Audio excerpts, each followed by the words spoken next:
Well, thanks so much, everyone, for joining us for the May Georgia Center for Diabetes Translation Research webinar series. I'm Tabia Akintobi. I am co-director of the Center's Socio-ecological and Behavioral Science for Equity Core, and also associate director for health equity in collaboration with partners at Emory and Georgia Tech.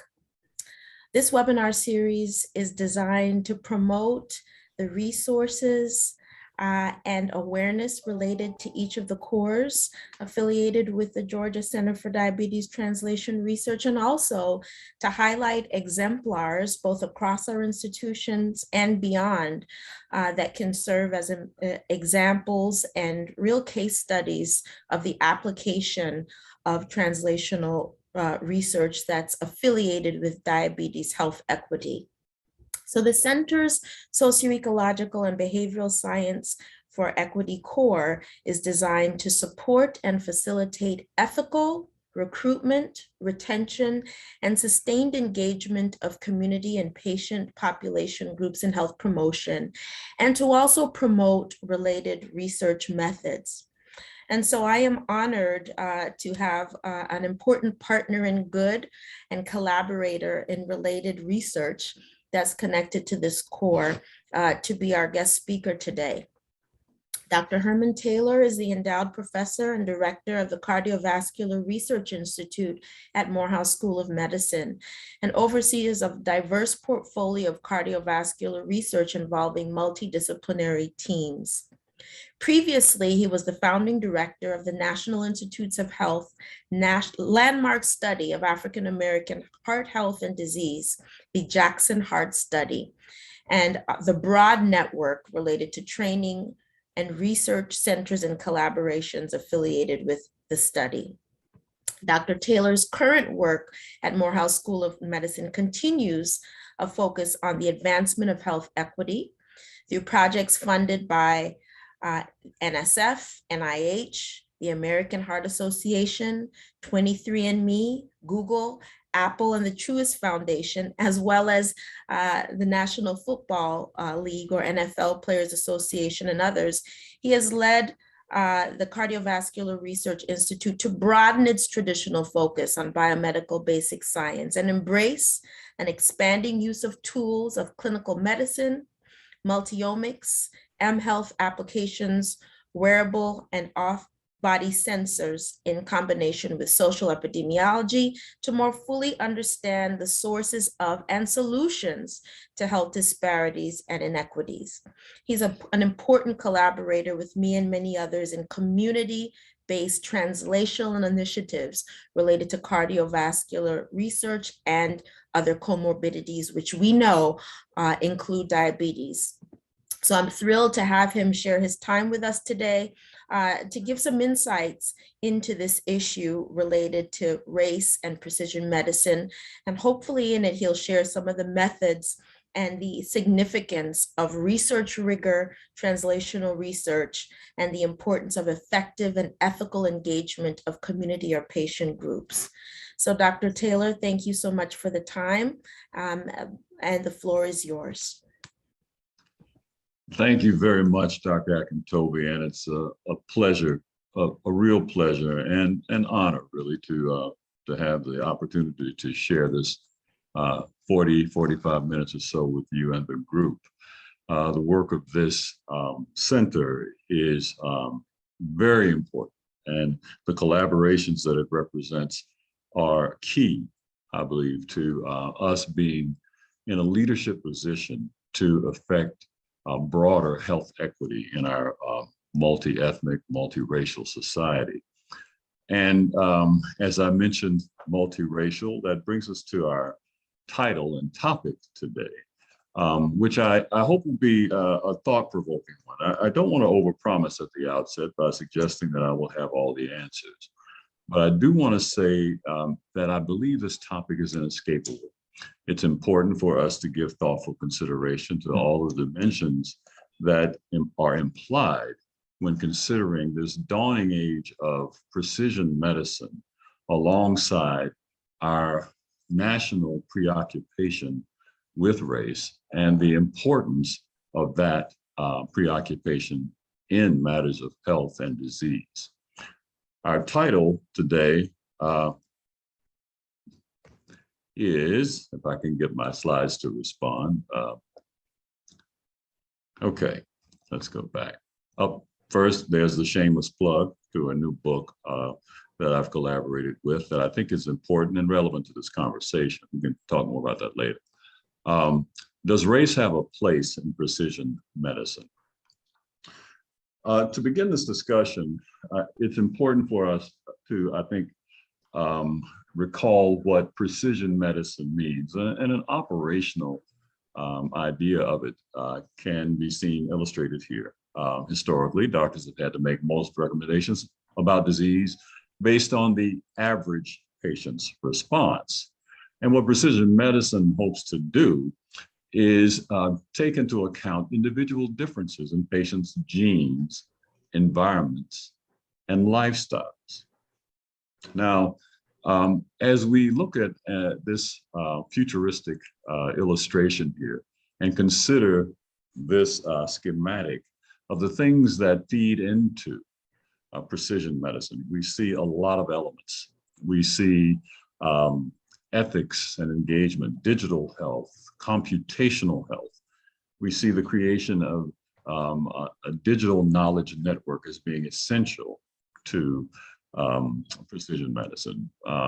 We see the importance of molecular analyses and the molecular dimensions of care that all are seen as necessary ingredients for the use of precision, true precision in medicine. You'll note that absent from this diagram, which is felt to be pretty all-inclusive by the people who created it, and many others that you'll find in the literature, you see no mention of race anywhere. And I think what is communicated there, either indirectly or perhaps implied, is that precision medicine will get beyond race, that we will be so precise on a molecular basis and with the use of big data that race will drop out of our considerations because we will reach an advanced level of enlightenment about human biology that makes race essentially irrelevant. Furthermore, if we're talking about precision, race itself is close to the antithesis of precision. When you consider all of the varied definitions, the fact that it's a fluid concept, the fact that races are constantly intermarrying and reproducing, and that race in America can mean something very different than it means in Brazil or New Zealand. And in fact, if one person, and Dr. Kamara Jones likes to make this example, someone who is a light complexion person in the American South, but considered Black, if they were in Brazil, they could very well be easily considered white. And if they're in South Africa, they would be considered colored, which is a race for the South Africans.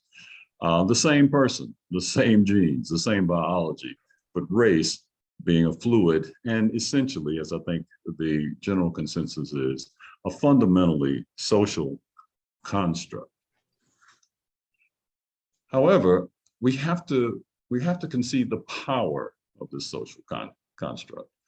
Consider this, race indeed is the height, perhaps, of biological imprecision, but race is reliably associated with health, disease, and mortality risk.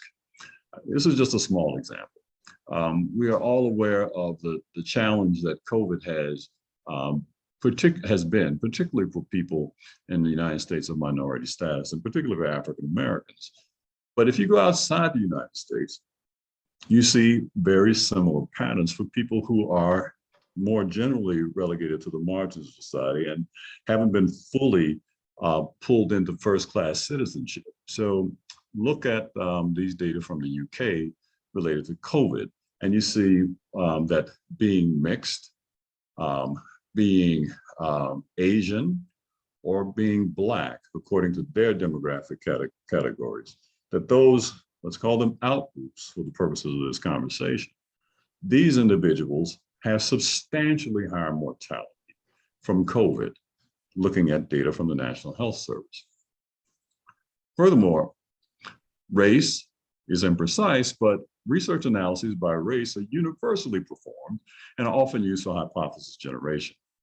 You're all familiar with these lines just extracted from any random selection of papers that are examining race disparities. These are very familiar phrases. Independent of traditional risk factors, African-American individuals have a 2 to 3-fold increase of pick your disease outcome. Those types of data are presented daily in abstracts and papers around the United States and beyond. Also, race is used as a guide to assessment, diagnosis, treatment, and prognosis. This has been the focus, particularly in the nephrology world recently, of a huge amount of debate, many publications, and finally a resolution by the kidney associations to come to a deeper understanding of race in the use in the calculation of GFR. So as you know, this has been a controversial question, and that many hospital systems have abandoned the old race-corrected formula for the determination of eGFR. But that didn't go down without a fight. And also, it's very important to note that many institutions are still grappling with what do we do with all this data that we've collected in the past. It suggested that this correction was not only an interesting observation, but perhaps a clinical necessity to do when assessing renal function and making big decisions about things like doses of chemotherapy, antibiotics, as well as the big decisions relating to transplantation. And in the cardiology world, which is more familiar ground for me, it's even used in the assessment of risk for heart failure using the American Heart Association Get With The Guidelines approach. And the practical adjustment has been that you add 3 points to the risk score if the patient is identified as non-Black. And as noted in this editorial, the original study envisioned using the score to increase the use of recommended medical therapy in high-risk patients and reduce resource utilization in those at low risk. So it would seem, at least on the surface of it, that this would actually be working in direct opposition to the historical underutilization of care by African Americans and the people who care for them. The importance of social determinants of health, I think, also underscores that race is not to be ignored. If you look at each of these bullets, beginning with socioeconomic status, education, occupation, housing, neighborhood safety, etc., these are important and really indisputable factors in the determination of whether a person is healthy or sick. Almost all of these have important influence, are importantly influenced by race, what we call race in America. So I think in some, it's hard to ignore that race matters in health. But is race really the problem when we consider data that suggests that only a small fraction of the variance among people can be attributed to their continental origin? Does it really make sense that across all these disease categories, all these issues that relates to health and disease, morbidity, mortality, living and dying, do we think that race, as we describe it, with all its imprecision, is actually the problem? Or is it the societal reaction to race? And I'm not just speaking of the interpersonal reaction, but the way things are structured in society according to race. And it should be obvious to everyone on the phone that there are massive and long-standing structural issues in how the races have related one to another historically and still do today. So the simple assertion here is that race is not the problem, that racism is. Now, these are terms that are fraught. These are terms that are emotional, and they can freeze a room. It can halt a conversation. It can really have people put up barriers to further cognition on this whole topic. But it needs, we as scientists, as a community of scientists and people who care for people of a variety of races, need to be able to grapple with this and do it in a clear-eyed and as objective as possible fashion. How do you do that? I'm not suggesting it's easy. Racism has been a dominant feature of the exposome in the United States for African Americans. And this could turn obviously into a lengthy discussion by people who are much more versed in the sociological, anthropological, and psychological aspects of this. But even as a cardiologist, and speaking out of my own experience, not just as a cardiologist, but as a Black cardiologist, I think it's fairly apparent, and you don't need even those qualifications to recognize that there has been a history of social structures, attitudes, culturally accepted, and fairly important and often ugly incidents that tend to grab headlines, become the subject of books, and so forth. But the important thing to remember is that all of these types of really attention-getting incidents or even movements really represent just the jagged edge, the jagged tip of an iceberg. And that beneath these headlines are the daily experiences, the collective experiences of individuals who have fairly consistently had to exist in a toxic ecosystem with regards to their health. And I'm not merely speaking of the obvious psychological impact these types of things can have. Here's a picture from just this weekend and we're all reeling from what happened in Buffalo. But it continues a pattern. And the sad thing, I think for many, is that, and I've inserted here a picture of the perpetrator. The point of putting him here is that this man is 18 years old. So any hope that all of these negative things were dying out with the passing generations seems to be argued against by the youth of this particular perpetrator and the radicalized element that he represents. So it's important then to remember that these things grab the headlines, but there's a reality underneath it that is pervasive and really serves to create an exposome of risk that is unique for African Americans. That is not to say that other groups don't have their own exposures, but I think the chronicity and the virulence of this exposure has to have an important effect, and we have to remember it as we consider the things that go into producing disparities. I'll here remind us all of a definition I find quite useful, and it keeps us away from just focusing on the interpersonal interactions and those sort of sometimes immediate toxic effects that we may associate with it, adrenaline surges and inflammatory responses and so forth. Kamara invokes the notion of a system, and that racism is a system that structures opportunity and assigns value based on so-called race, the social interpretation of how we look. I think that's a really important concept to keep in mind. When we consider what race does, we could again go over a plethora of challenges that it produces, but just a few again to remind us and keep us thinking of this as an important part of the exposome. So residential segregation obviously has a lot of impact on many, many levels. Just consider one, for instance, the toxic exposures related to environmental racism. My own personal story here is quickly, growing up in a neighborhood outside of Birmingham, Alabama, we lived in a community where there were houses that were built basically for a Black community. And behind us was a large wooded area that we were told, and my parents were told, would eventually be turned into a playground.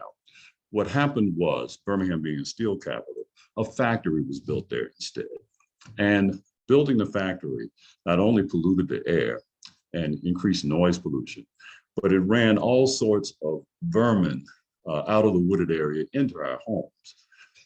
That was a very real impact, and that was basically ignoring any pacts for play area, green space, and so forth for this Black community, instead turning it into something that makes a profit and imposed upon our community a unique set of stressors that others may not have had. That's a simple example of what residential segregation might look like and how that translates into real, tangible health effects. I won't go through all of these bullets by themselves. I'll leave it to your thoughtful consideration as to how these systemic issues, these structural barriers, tend to find their way under the skin and impact the health of African Americans. And continuing along this line, the history of this is really profound. I like to put this slide up because I think it represents the absolute nadir for African Americans and their health when noted statisticians were predicting the extinction of African Americans. And this was based on the concern that now that they were released from slavery, left to their own devices, that ultimately things would just go from bad to worse, and eventually they would become extinct. And the reason that this kind of thinking was important was that it wasn't just some racist ideologue or demagogue promoting this. This was the same statistician who asserted an association between tobacco smoking and lung cancer 70 years before the Surgeon General did. Given all of this history, I think Dr. Dubow's point at the turn of the 20th century, I think makes it clear that health disparities are an unsurprising tragedy. Of course, there are health disparities, given the fact that African Americans have lived under such vastly different circumstances. Now, 89 years after that statement by Dr. Dubow's, a somewhat belated epiphany, the Heckler Report, 1985, is a very important report because it brought together a lot of the thinking about health disparities at the time. And I think for many of us, people of my vintage and perhaps a little bit younger, this really marked the beginning of a comprehensive approach to the subject. And it led to an important call for more data. The belated epiphany was that these disparities were an affront to our ideals and the ongoing genius of American medicine, and something had to be done about it. And particularly, the need for more data was highlighted. But there were barriers, obviously. And to get more data, you have to go to the people. And to get data from the people, you're going to have to engender trust. There were barriers to that trust. This is an illustration from the Tuskegee study that I won't go into, only as a segue to point out that that is not the only problem with erosion or non-existent trust. When you look at things as recent as the Obama administration, when you look at all the states of the old Confederacy, plus an additional few that refuse to expand care in the form of an imperfect Obamacare. I think everybody recognizes that there's no perfect health insurance available, but it was what was available, and it could have helped many more people, but it was actively fought against. And this stands in the line of a long tradition of denial of access to care to African Americans.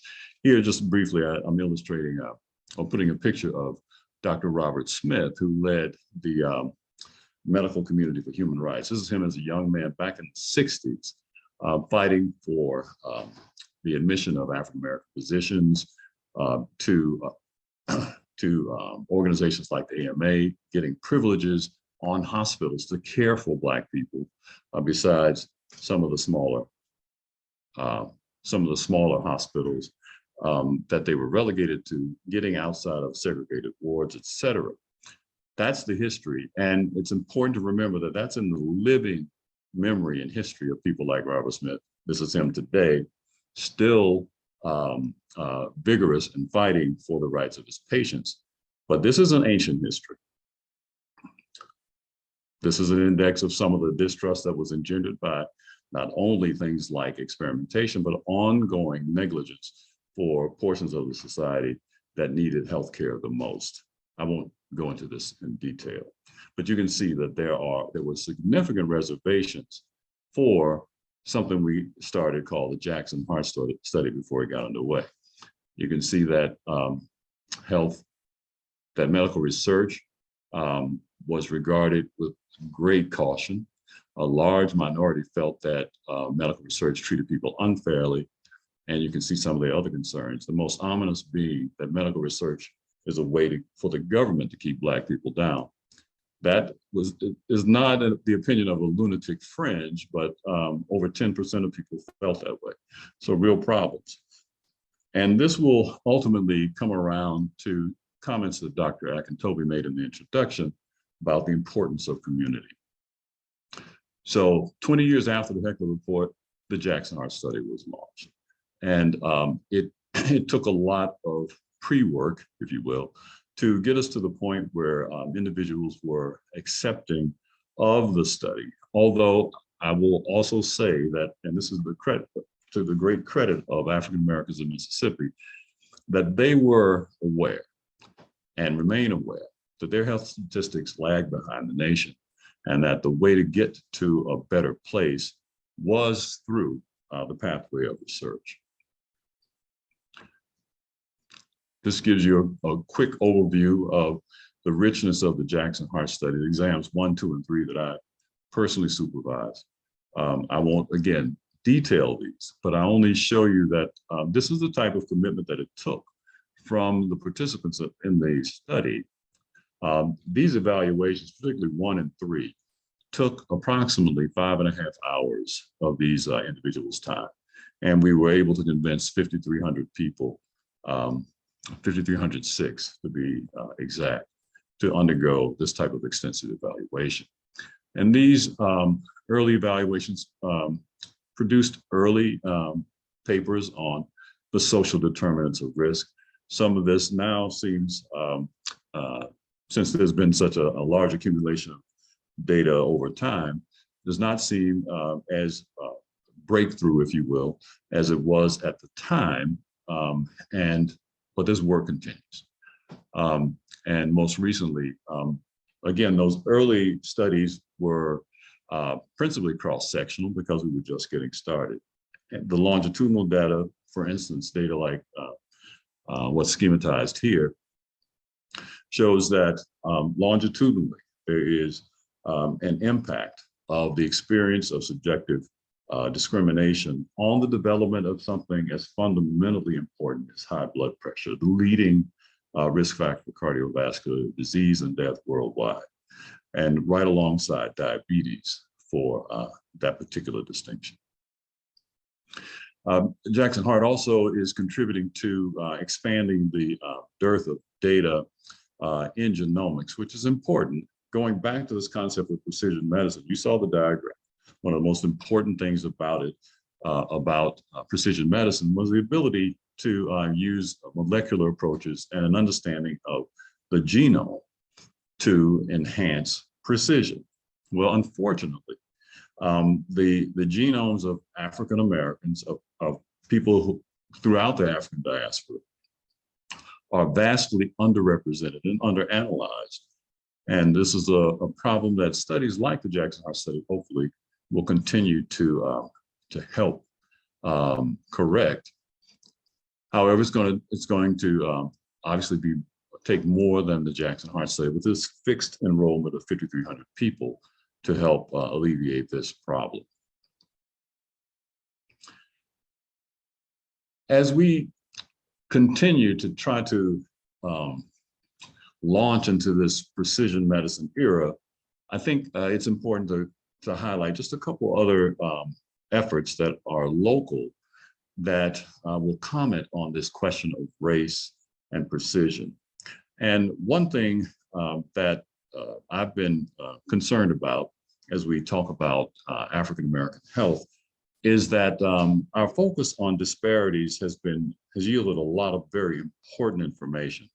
It has shown us how society is structured is echoed in the outcomes of health and how it is how we regard individuals of different backgrounds, how important it is in terms of their care. And it's I think really pushed American healthcare to consider very carefully just how such discriminatory practices, how such disparate outcomes could emerge from such a noble enterprise as healthcare. So it's been very, very important. However, one offshoot of that is this monolithic view of what African-American health is, and the assumption of homogeneity, when in fact African-Americans are a deeply diverse group of individuals and need to be considered as individuals, particularly if we're talking about precision in health. And our study that we entitled MECHA was a specific look, and I should say is a specific look into the question of Black heterogeneity and the notion of resilience. Again, the purposes of this particular talk don't allow me to go into the results from MECHA in any great depth, except to say that it's important to recognize that even given similarities in median income in various neighborhoods just across the Atlanta metropolitan area, we can see vastly different outcomes. And that implies that we need to understand more and more about the exposome that is tied to race, and that may, in some instances, be independent of racial category. This is a subtle and complex set of analyses, considerations of, again, the various layers that come into making the total outcome that very frequently looks like racial disparities. But in the midst of all this, we cannot dilute out the fact that Blacks are a collection of individuals. We're also looking into this notion of next generation cohort studies. And in here, probably the best examples of what we're up to at the moment might be summarized in our work that we've called Moyo, Moyo Mom, Morsana, and the Moyo Health Network. And the importance of community is emphasized here as well. Every app we've developed so far has been an effort at co-creation with the end users. And the end users here have been community residents.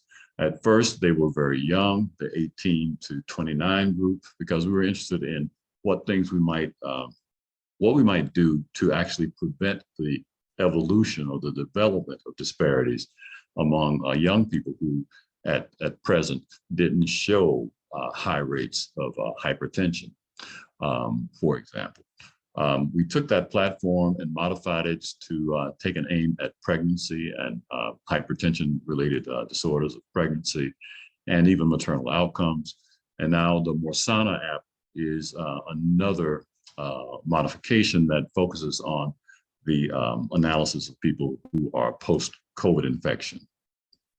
But the notion, again, real-time smartphone behavioral data collection, EHR integration, and customizable user interface and user experience, all of those things feed into developing new data streams that'll, again, characterize the exposome that is somewhat unique to African Americans and their health.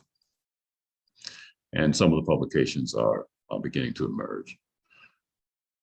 Which leads me to a consideration, again, as we think about precision and race. There's a new opportunity on the horizon, and it is full of promise, but I think we have to also consider its pitfalls. And that's machine learning and artificial intelligence in medicine. Now, why now? I think most of us understand this graph to the left of the slide, that in 2007 took into consideration the fact that the exponential rise in knowledge, just relating to what we are learning from genomic data and epigenomic data, was beyond what human capacity could handle. There were already too many publications for us to read, and now you're going to add this whole other category of data on top of an already overtaxed human brain. So this graph from the National Academy clearly shows the problem. Now, the interesting thing is that this was done in 2007. This is really before a lot of what has become possible through the EHR and wearables and integrating those sources of data. Other data streams coming from smartphones and the apps that can be put on them, the Internet of Things devices that can be used to make smart homes that can monitor everything from weight to what you take out of your refrigerator at night. All of these data streams are becoming important. So having machines to assist our brains to ultimately integrate all this for the end result of precision medicine is really quite, I mean, it's clear that that's going to be important. So machine learning, artificial intelligence, the time has come. But why the consideration of equity? Again, the promise of all the many things that AI can do is lengthy. That list is lengthy. But again, even people who are not in medicine, people who might be seen as the leading proponents of things like machine learning, are sounding a cautionary note. AI is really important, but we have to be concerned about it. This is after the Google CEO says and makes an astounding statement. AI is one of the most important things humanity is working on. It is more profound than electricity or fire. And Elon Musk suggests that in AI, we might be summoning the devil. All dramatic statements. Now, what's the evidence that some devilish things can happen with AI? Well, we've heard of incidents in the machine-assisted driving or artificial intelligence driving cars and bad things happening. A woman being struck and killed in Arizona, for instance, by such a car. What about healthcare? Well, I think most of you may be familiar with the problem encountered by the United Health Group, which used an algorithm developed on historical data that suggested that African Americans needed less care than their white counterparts.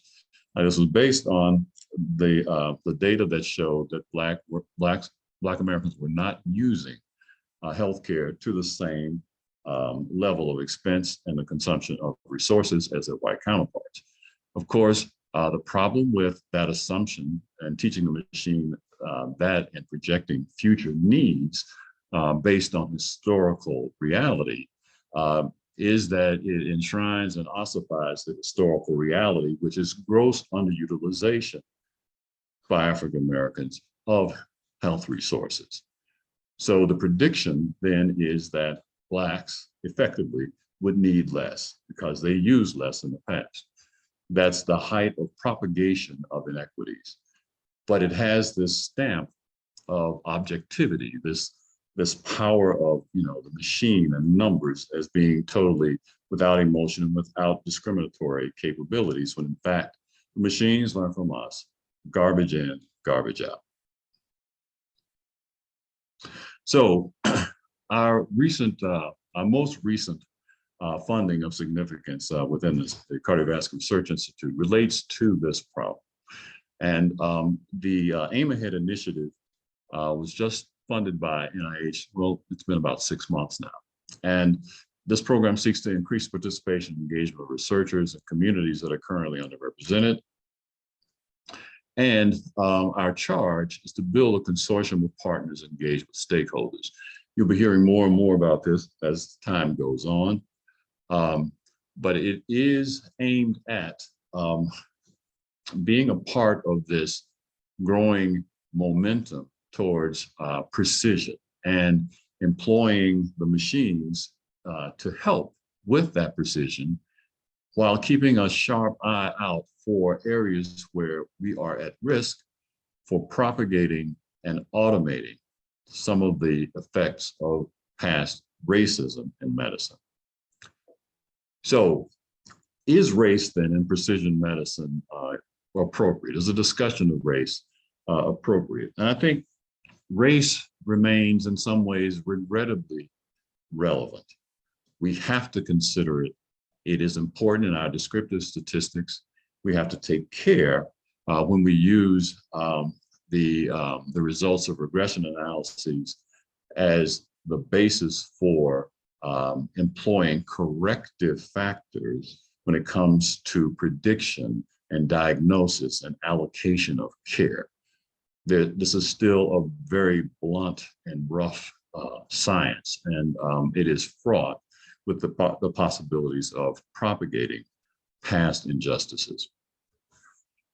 Many people are making steps. I recently spoke at the University of Washington on topics related to this, and I was pleased to see this the statement of goals, which obviously are aspirational. Increase diversity and cultural humility to reduce implicit bias in the healthcare workforce, engage communities we serve as partners, and deploy targeted improvement in health services. All of this at improving equity. Now, I know I've pulled together equity, and race, and precision medicine, but my point to you is that these are all of a piece if we are going to move forward with improving health equity. And statements like what the University of Washington has made here are really very nice. But to quote Martin Luther King, the difference between thin paper and thick action can be very, very big. And it's very important to move from what's written down to what is actually done. And I believe, and I know Dr. Akintobi agrees with me here, but I believe that the community is a key element, if not the key element, as we move forward into this bold new era of precision medicine. Yes, molecular, big data, all of those important issues are incredibly germane to the development of precision medicine, but I'm going to assert here that true precision is beyond the reach of molecular medicine. It's beyond the reach of big data if we don't consider all of these elements that I've tried to articulate here. And most importantly, if we don't understand the community and the context in which they live their lives. So what to do about this seeming paradox between a fuzzy concept like race and this notion of precision exacting medicine. I think, in fact, there's a list that I'm going to go through, and maybe I'll get some responses here, that I want you to consider and maybe discuss in the Q&A. I think this is a word that's thrown around a lot, but I think trusting the wisdom of the community is really important. I mean, there's some very smart, some brilliant people on the line today, and our colleagues who work with us day in, day out, who actually may not think topics such as this are precise enough for them to spend time listening to talks that touch on race. Again, a fraught concept a lot of people would rather avoid. But I think trusting the community is an important element if we're ever going to get past our dependence on things like molecules and big data alone, as important as they are. The community is a font of wisdom that we must tap and offer the most underappreciated part of that wisdom. And so I think the lessons of Jackson Hart study, which we can talk further about, are important. And I also want to just shout out the Morehouse model, which summarizes from leaders at Morehouse some of the things that we have found successful and important. And Dr. Akintola is one of the authors on that. In fact, rather than sort of ignoring race and taking a colorblind approach, we have to embrace what race really means as an operative concept in our society and on the wards of the hospital, in the clinics, and beyond. And what I mean by that, increase racial diversity in all human health databases, from genomic to population levels, explore prevalent exposome risk embedded in belonging to groups like the African Americans, acknowledge and address racism-based determinants. And I think it's important here to note some of the important work that Dr. Daniel Dawes has done in this. And this is emerging as sort of a Morehouse reading list here on this slide. But Morehouse model, political determinants of health. And I think in clinical decision-making, as we're wrestling with these things that we refer to as a group as race norming, and these factors and equations that add points here for race or subtract or multiply and adjust for race, I think anything that produces less care for individuals of a certain group needs to be looked at very carefully, particularly if that group has historically suffered more greatly from the disease that you're treating. So in a heart failure equation that suggests that more care and resources should be consumed by someone who is non-Black, I think you have to look very carefully at what that means in a practical sense for the patients in front of you. So err on the side of care. Okay, obviously another part of what to do is to reject racism. That sounds quite easy, but some of the practical aspects of that, well, there are many, just to list a few. And again, I'm outlining this according to Kumara's definition of racism. The interpersonal, obviously, approaching patients with cultural humility, I think, is key. And similarly with colleagues.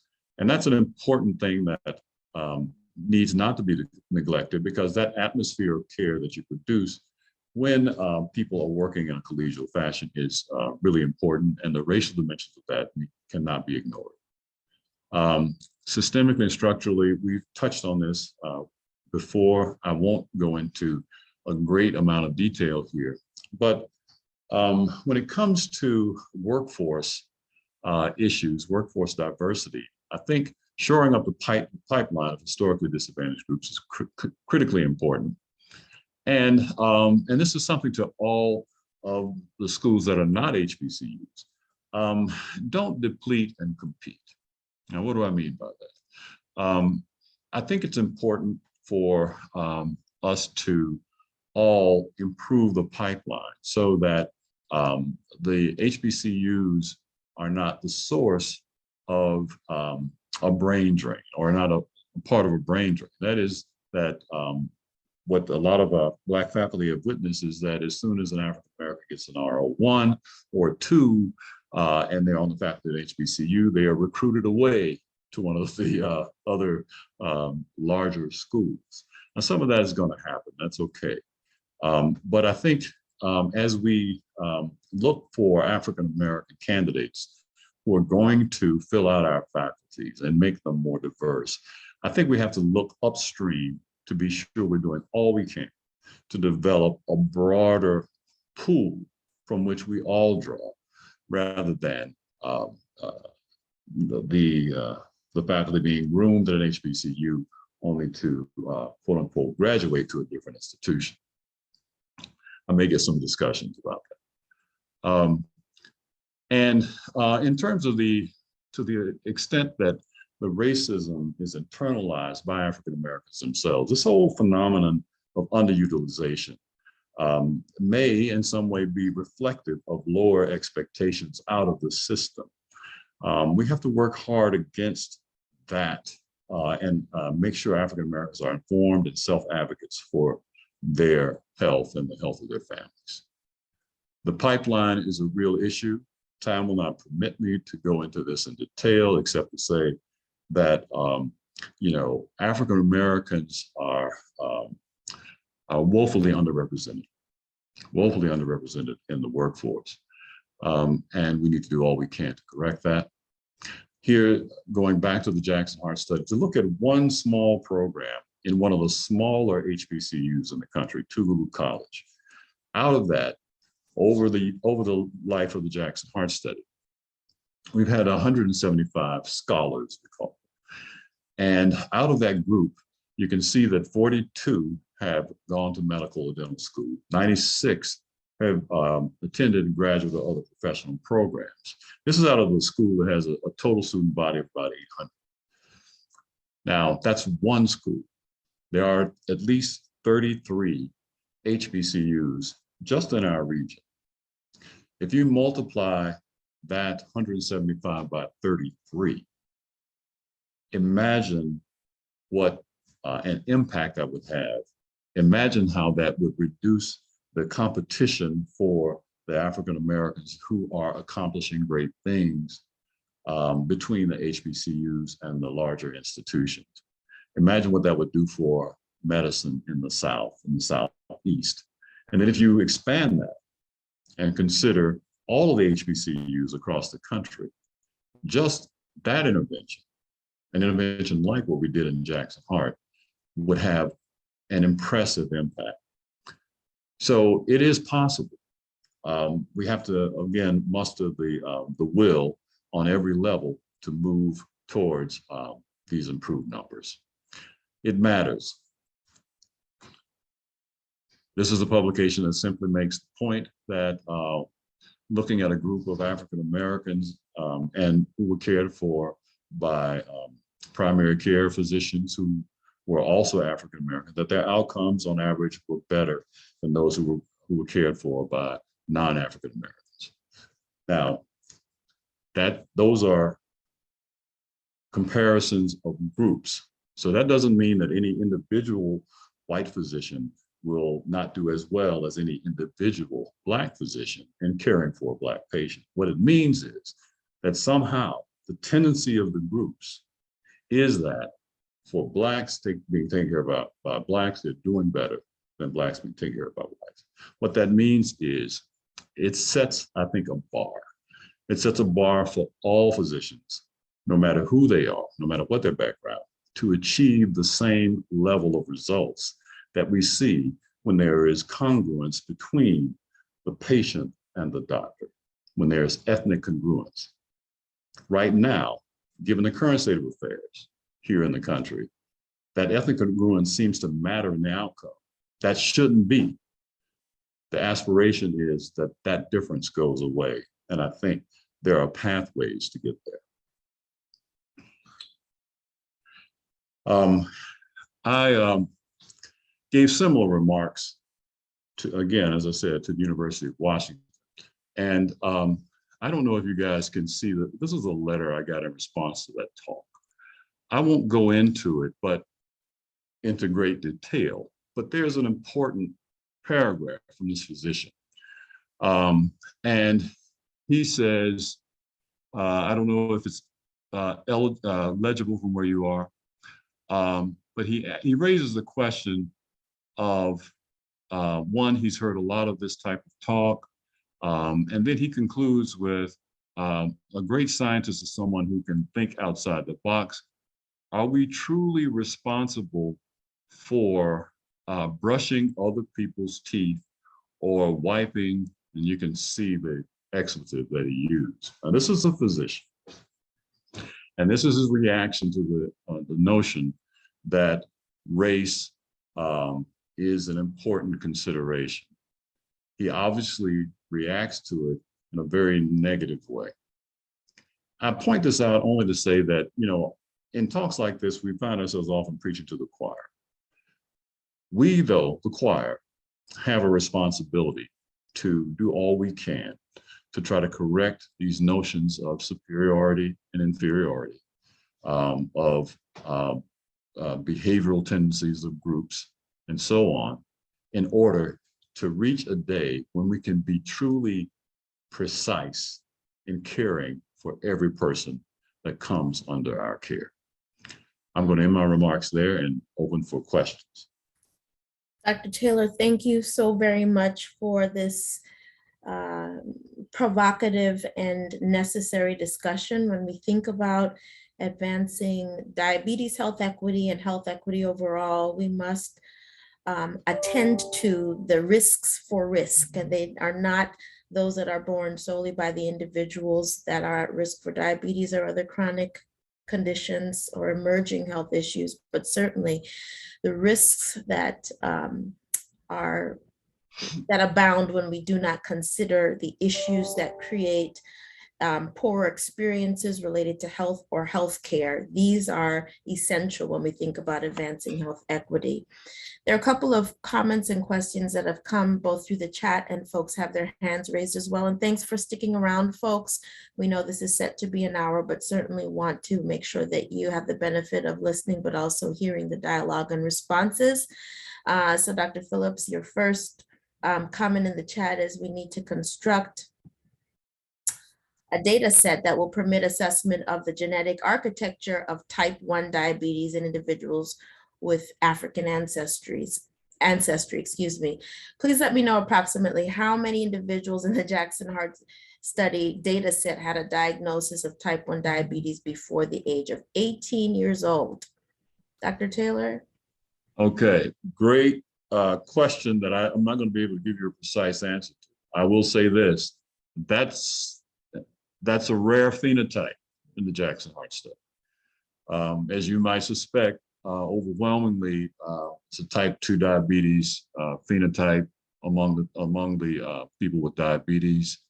And unfortunately, when we started, and this is in between the years 2000 and 2003, that percentage was around 20% of people with diagnosed diabetes. And as you go up the age group, the numbers got even more astronomical. Where the type 2 diabetes rates stand now, I do not know, but I know that they're probably north of 30%. Type 1 diabetes, I'm not even sure that we had 5 or 6 numerically, Dr. Phillips, but I can double check that. I will definitely say it was a low number. Thank you. Sorry, Dr. What were you saying? No, I was just looking at the second question. Oh, go ahead, please. I think that one's more important. Number 1 is more. I think number 2 is more important. Number 2 is more important. Okay, diabetes world control is hemoglobin A1C. Okay. Same underlying glucose levels. The causes unknown. What should we do with this information? Yeah, well, it's important information, right? And I'm not sure what the explanation is. People will point to things like a sickle cell trait impact, and 8 to 10% of African Americans carrying that trait, and that trait, according to the Jackson Heart Study data, does influence the measurement of hemoglobin A1C, and perhaps that somehow factors into these data. I think for me, again, and maybe it's overly simplistic, Dr. Phillips, I really still use the mantra, err on the side of care. And if we are consistently in a range that is concerning and pre-diabetic for African Americans who tend to have poorer outcomes, that my threshold for action might be correspondingly aggressive. But in terms of knowing exactly what that finding means, I'm at a loss to explain it. But I think it's something that we have to doggedly go after an explanation for, and not assume necessarily that this reflects genetics. It very well may, but it might not. And our level of sophistication here has to improve. Thank you. Thank you so much.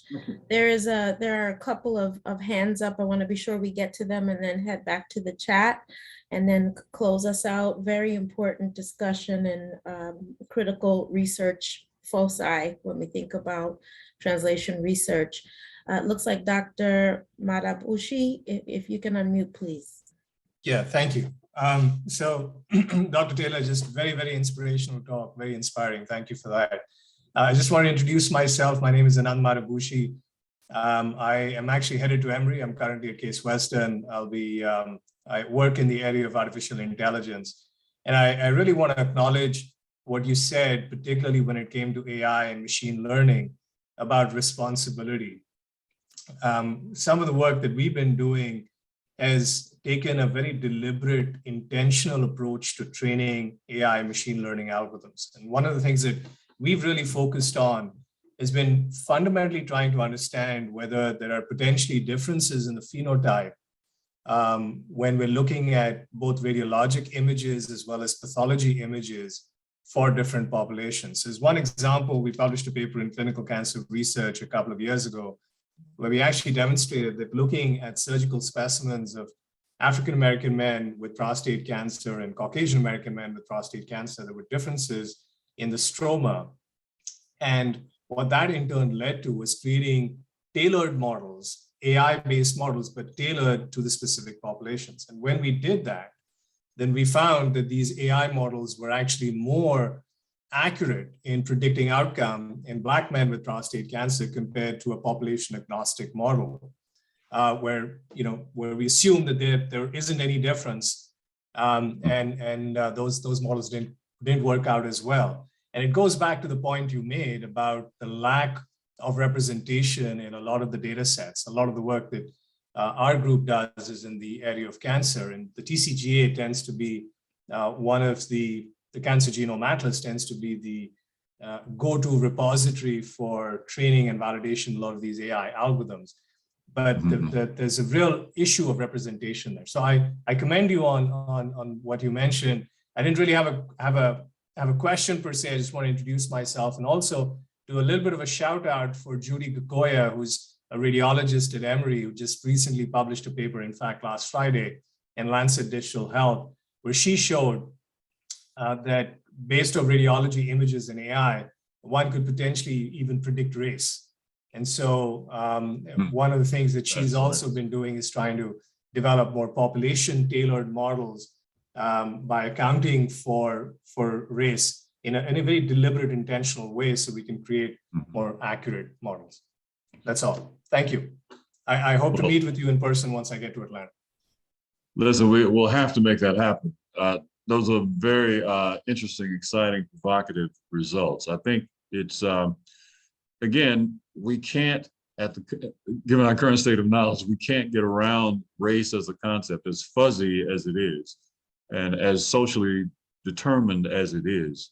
It may be an important signal for a variety of issues that relate very directly to health and outcomes.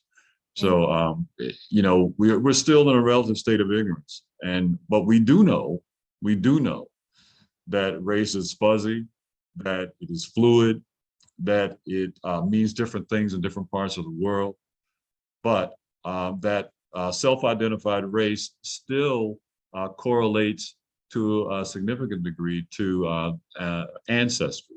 And we have to grapple with all of those pieces of information and make ourselves more intelligent as we try to make machines intelligent. Thank you so much for the comment, and we look forward to meeting you, Dr. Madabushi. The soon-to-be Dr. Moreton also had his hand raised. Please unmute.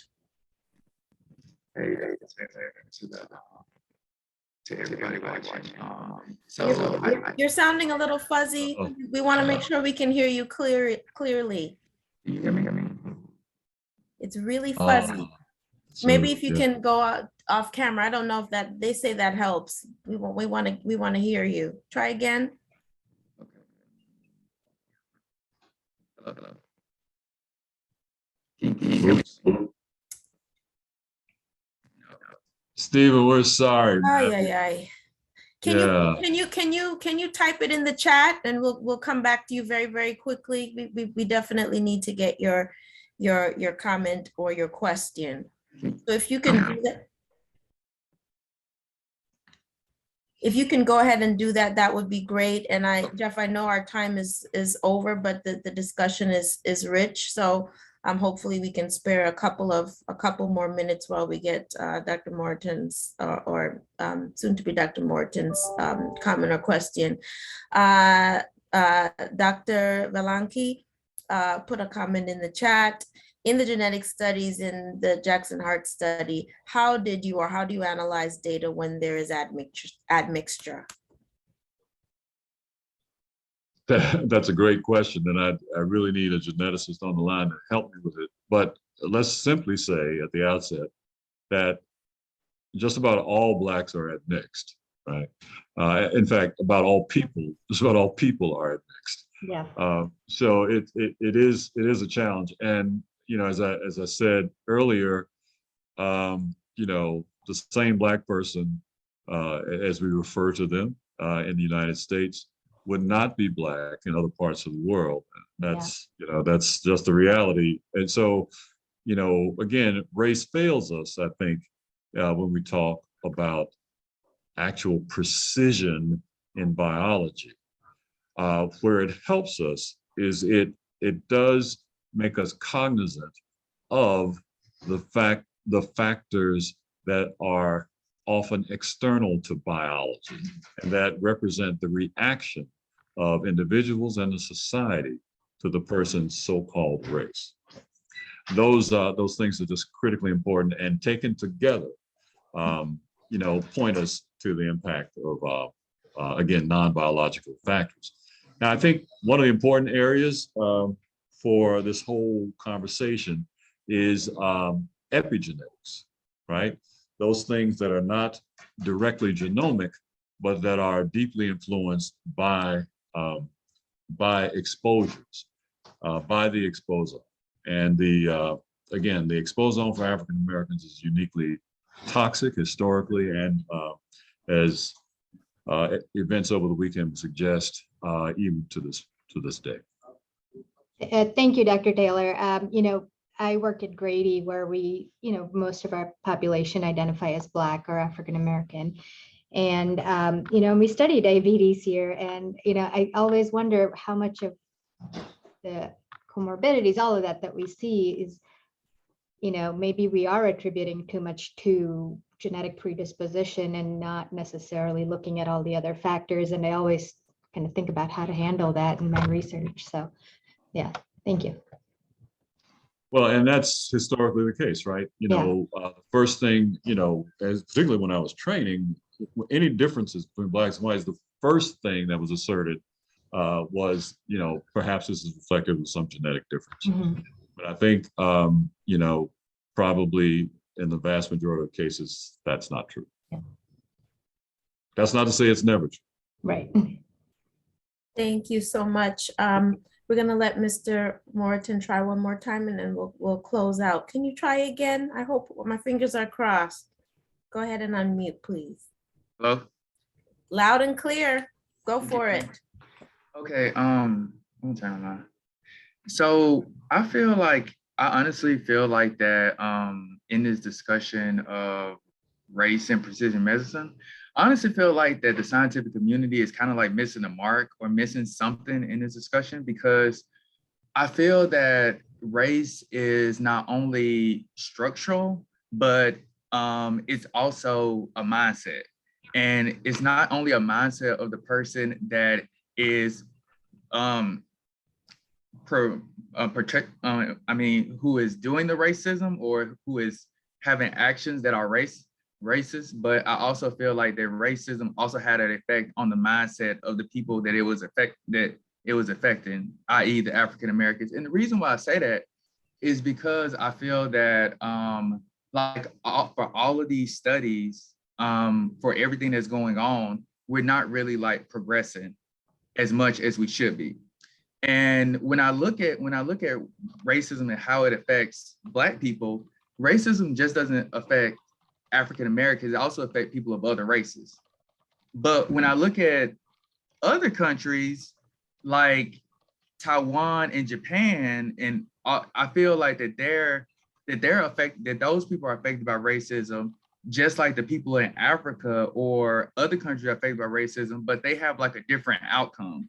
They have like a different, they're not being like, racism is not like negatively affecting them as much. And I feel it's something about the way that racism has affected the African American mindset or Black people mindset, as opposed to how it affects other people of color. And so I wonder like if there's a way that we can kind of like connect our efforts of, combating racism and also trying to like do something psychologically with the mindset of the people so that they can change their actions to get a more better outcome, a more better health outcome. I know I'm sounding kind of convoluted, but I feel like that somehow like we're like looking at all of these things, but we're not looking at the mindset of the people. Well, thank you for that, Stephen. And this gets to be really complicated, and it truly is a multidisciplinary discussion. Okay, so let's not lose sight of the fact that you're talking to a cardiologist, right? But I do have that opinion on at least some of the things you've said. I've alluded to Kamara Jones a couple of times, but one of the things that she and others point to is the notion of internalized racism. That is, the impacted group accepting some of the negative and toxic input as fact, right? And integrated that into the way they behave and the way they think. And certainly it is human.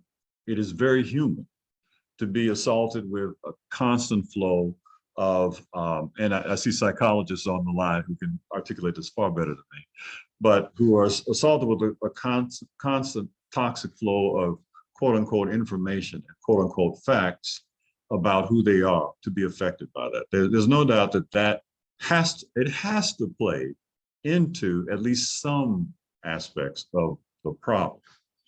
But I would hasten to say that there are few experiences like what the African Americans have had over the course of American history. Now, I'm not going to enumerate, but I would urge you perhaps to look at a couple of references that would go into this in some detail. One of the ones I've read recently is a book called Caste, C-A-S-T-E, and it looks at the notion that indeed there are other ethnic groups that have come to America that have achieved varying levels of success, but she goes into a good discussion about how African Americans have been assigned over time, over 400 years, more or less, to a unique caste, both by legal means, by cultural convention, by attitudes, so much so that, it is such a commonly understood thing that Blacks are relegated to this caste, that not only are whites, is the general expectation of whites that they will remain in that caste. It is also the assumption of new people coming in that Blacks are in that caste and they should stay there, right? And the fear of association with that class has actually, in some instances, aggravated the position of African Americans. So I would say that a lot of the things that you mentioned are important considerations for people who are much smarter than me in these areas. But I think I would at least take a look at that book, and there are many others, I'm sure, that could be recommended as opening up, an area in your mind for consideration and a place to put some of this thinking that I think you're rightfully doing. So thank you for the courage in your question. And I just urge you to keep reading and exploring these notions. Thank you so much, Dr. Taylor, and thanks for all of the questions and comments and considerations that hopefully have really encouraged us to consider health equity and the engagement of community and patient groups effectively, and that context and community and the way that we position translational research, all of these things matter. So just as a reminder to everyone, the Georgia Center for Diabetes Translation Research conducts these webinars to really help you to understand exemplars in this space. You can see Mark Hutchinson has included the website for the center here as well. And you will see more information on upcoming webinars that are facilitated or sponsored by each core. The next webinar that this core, the socio-ecological core will sponsor will be focused on both the processes and outcome measures related to effective community-based participatory research. Dr. Nina Wallerstein, who has led a lot of the measurement and the amplification of CBPR, is an important partnering good from the University of New Mexico. And she will talk about metrics related to community and patient engagement, that they are rigorous, that they can be applied, and hopefully that will resonate for you and also with you, and also provide rich opportunities to advance your own diabetes translation research. That particular webinar will be taking place on August the 15th at the lunchtime hour. More details will follow. Thanks to everyone for making the time, for staying on a bit longer, and thank you for your leadership. Mark, is there anything else, or Jeff, before we break? I just want to say thanks again to Dr. Taylor for presenting today, and also Tabby for thanks so much. being our host. Yes. Great, thanks everyone. Take good care and be safe. And we will have this posted on our website and send an email out to the GCDTR network once it's posted. Great, bye-bye.